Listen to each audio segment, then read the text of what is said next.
You know, I'm not a fan of every song that Toby Keith has ever released, but I am absolutely a fan of Toby Keith, and I'm glad he came along. I am too, man. He's done a lot for the business. He's done a lot for country music. He really has, and has pretty much stayed true to the course. What he started with, well, not exactly. He and Luke had words, but once he left that and started his, he's pretty much stayed true to exactly what he does. Yeah, I think he's no good real surprises out of. I think Toby Keith is very good for country music, and I get the impression that he really feels those America-type songs. I think he does. That he does. I don't think it's like a Daryl Worley thing where he's trying to sell records because of it. He's not taking advantage of our current situation. Man, it is a great day in South Carolina, is it not? Good morning. It's a wonderful day. Good morning. It's a good day. Good morning. It's a good day in South Carolina. Glad to have you with us this morning. Darius Rucker possibly on the way within the next hour.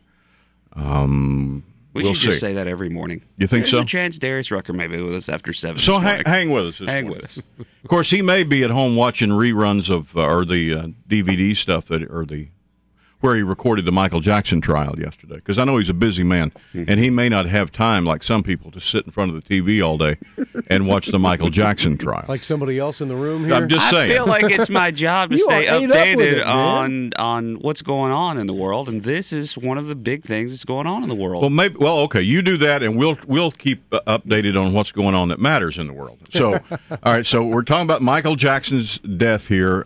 They're showing pictures of his body. They're playing audio tapes of his last communicative verse. It's fascinating. And Rick is eat up with it. I really am. I didn't What's holding want you to that? be. What is it that holds you to it? I don't know, because I'm not angry at this guy like I was with OJ. I honestly, to some degree, feel like it was probably Michael Jackson's fault, because if this doctor didn't do what Michael Jackson wanted, he probably would have found somebody else that did what Michael Jackson wanted. I didn't realize this doctor Michael Jackson was his only patient. Did you know that? He gave up. Was Conrad's only patient? Yeah. He gave up his medical firm, 4 different buildings, 4 different practices, to work for Michael Jackson. He was hired by AEG, which is the promotion company that was going to handle the concert, because Michael Jackson wanted a personal physician. He was paid $150,000 a month to be Michael Jackson's personal physician. He asked for $5 million to do this, to come away from his practice. He settled for about $2 million. And sometimes you got to do that. Just to be Michael Jackson's doctor. Or other things, yeah. Sometimes you just have to do that. I'm amazed by it all. And the storyline, and I'm not watching it, but what I'm reading about it, the storyline is he's saying that Michael just had to have this medication to sleep and other medications and stuff. And he would get a monthly shipment of it in, and he would make sure that Michael had this at his beck and call. But he was controlling it very carefully, so that because it was And he said he gave Michael, he set it up for him and hooked up the IV and gave him his medicine. And he said then he went to the bathroom, and when he came back, Michael was dead. So he's saying Michael added more juice to the tube after he went to the bathroom. No, he's saying Michael did a shot of it. Yeah, he gave himself too much medicine. Michael killed himself. They said that Michael Jackson had enough sleeping pills in him, that Lorazepam or whatever it's called, to put 6 grown men to sleep. And then when he did that shot of the propofol, he even knows the words to mess. When he did that last shot, they said he was probably dead before he had time to close his eyes. Is how quick it stopped. Well, they said he actually didn't even have time to close his eyes. They said he actually died. I mean, just instantly. He didn't have time for his eyes to relax before he died. He just died.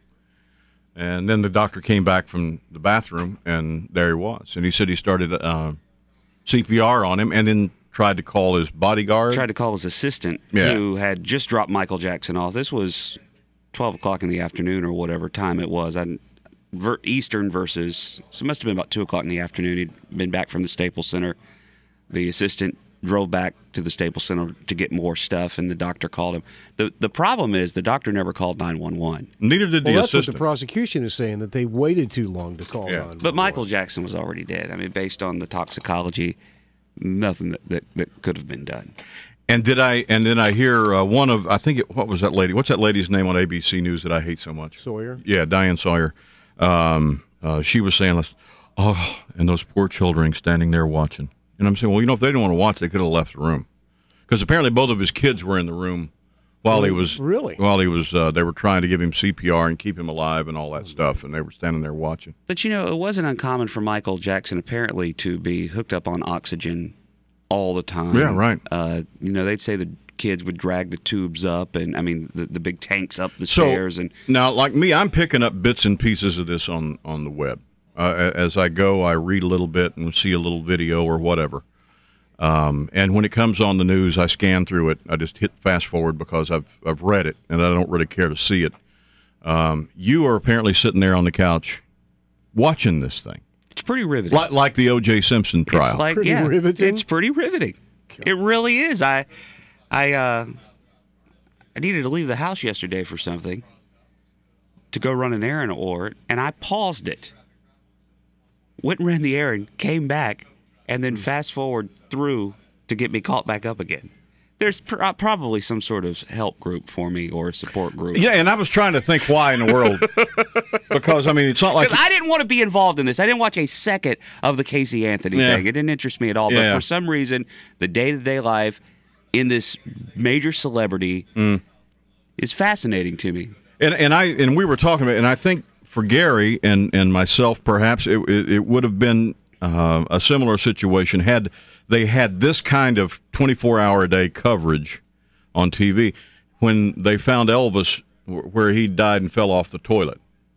But you know what? And they said the doctor gave him too many pills and he OD'd and bad, fake prescriptions and all. And if they had brought that to trial and were examining the day-to-day doings of Elvis Presley and who he saw and how much medicine he was taking and everything that he was doing, we probably would have sat and watched that as well. Don't you think? I might have. I don't know if I would have hung with it as much as Ricky seems to be hanging with this. Let me just say, I didn't intend to do this. It wasn't like I was excited about X Factor, so I'm watching it. I knew the Dr. Conrad Murray thing was going to come up, and I thought it would be something I would just scan through like TJ's doing to stay up to date. But watching it has been really fascinating to me. Well, I watched the History Channel. I learned all about the Dark Ages yesterday, so what can I say?